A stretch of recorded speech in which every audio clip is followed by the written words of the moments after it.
కూర్చుంది ఒక్కటే అయిపోయింది అగ్రహం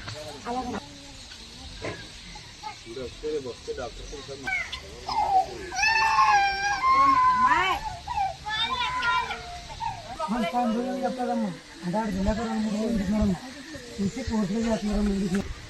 ఇదిగో ఈ ఖర్చు నిమిత్తం ఒక 15,000 రూపాయలు ఇస్తున్నాను నీకు. జాగ్రత్తగా వాడుకో. రేపు వస్తే డాక్టర్ వస్తాడు అమ్మా.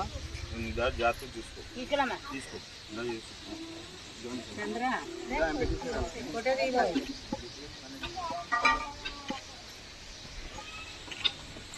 జాగ్రత్తగా వాడుకో. నీ దగ్గర ఉంచుకేవి.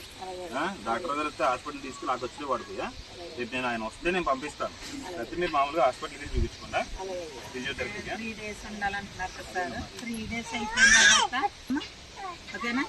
ఈ జాగ్రత్త ఈ అమ్మాయి నిమిత్తం వాడండి డబ్బులు. ఓకేనా. ఏం చేయొద్దు. నేను మళ్ళీ ఒక వారంలో 4 రోజుల్లోనే నేను మన కాకినాడలు కూడా వస్తాను. నేను చేస్తాను. మీకు 2 నెలలకి సరిపడా ఇస్తాను.